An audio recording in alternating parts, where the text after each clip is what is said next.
Hi guys, it's Mario again. So we're gonna talk about the seventh Hermetic principle. So this one is actually gender. It's not in like the traditional gender though, of like in the physical sense of male and female, right? Let me go over it. So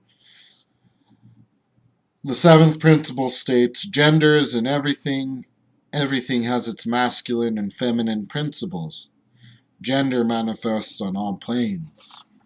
So the idea that masculine and feminine energy is in everything, creation itself seems to thrive on both energies coexisting anyway, right?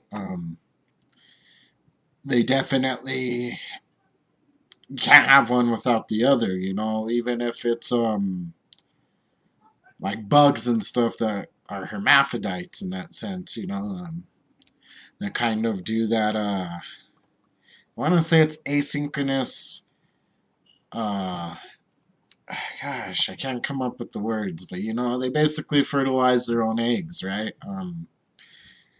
It's still coming from that idea of the male and female energy, right? And it's super important to understand this that you know, a lot of times what I'm hearing is people are talking about, you know, oh, these crazy feminists. I hear a lot of men talking about that.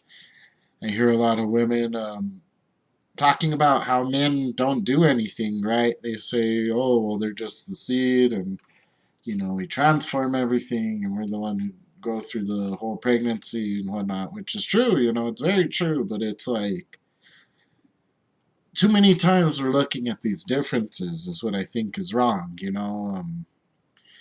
One, the female energy is negative, and like I was stating in the video before, negative doesn't necessarily mean it's bad. The negative is the electron, right? And that's what magnetizes and attracts the proton. So the female force within us is very magnetic and attracting, right? When you think about females, I mean, just the way we objectify them, they're very magnetic and attracting. But the idea is we can all have that, right? We can all attract something that we desire, which goes back to the cause and effect. If you have somebody else's cause, and you're in that feminine energy because whether you like it or not, you were created from a woman, right? Your mother. So, whether you know your mother or not, that's a whole different story. But the idea is, you're created from man, your father, and a woman, your mother. And you have those energies within you.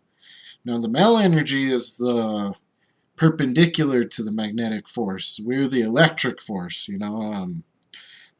we're very creating, we carry the seed of creation, us males, we have a very heavy responsibility that, I wasn't taught as I was growing up, they didn't really teach us about all that adult stuff. But the idea is, we carry this seed, man. It's powerful to create life, it's not just something you do, we've gotten into this point where sex is just kind of recreational and fun, which, I mean, we should probably enjoy the experience, I suppose, but, if that's what you would call happiness is having that other person and having sex is happiness, I mean, what are you going to do when it's not there, right? But beyond that, it goes on to be, that balance. I mean, every time you dishonor a female as a male, you're dishonoring yourself, there's this feminine energy within you that, whether you're aware of it or not, it's, you say stuff to women like things that you would never say to your mom or your grandma, and it's understanding that we all come from that perspective, and we lose respect for them and we lose respect for ourselves, And I hear a lot of that on the female side too, there's a lot of hate towards men, and I get it. When you're attracting the same person and it keeps coming and it keeps flowing and you're just like, oh man, every woman must be crazy, it's not that, it's that you're stuck in this place and you keep attracting it. Your feminine energy is attracting that, it's constantly wanting to grow, because that is what women do, right? They transform and grow things, right? We might have the seed, but they do transform, it's we're both beautiful. Both sides are beautiful. Both sides need to coexist and connect, when we can get that connection together, we could find that neutrality, right? That neutral place where you could respect the other gender, because you are the other gender in a weird way, inside of your brain and whatever you believe to be your soul or your spirit, that inner essence, that energy.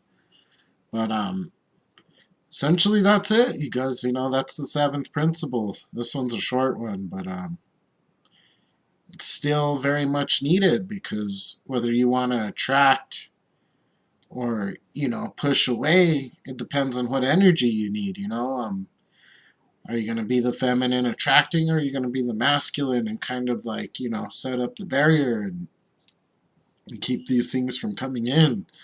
Because you have to be very careful. We're constantly absorbing what they label as propaganda, right? Which is media manipulating us constantly over and over again. So I think the most dangerous thing is not to think for yourself.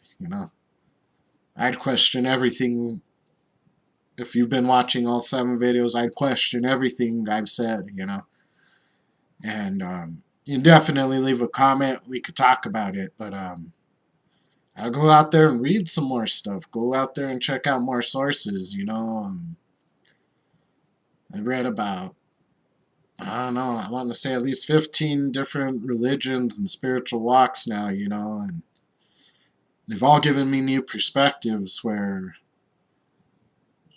I'm starting to see life more as formless. It's definitely Mario, and I'm definitely sitting here on Earth, but I don't know what Earth is, and I don't know exactly what a human is, which may sound weird, but it's just labels we've given to things, and it's all fun and dandy having labels, but when you really slow down, you start to realize that nothing has a label,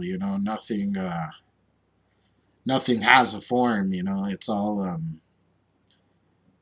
one form experiencing itself, right? We're all in the all. The all is in the all. And the all is in the all, right? And all is in the all. There we go, So I'll leave you guys with that, Have a great day. Namaste. Bye.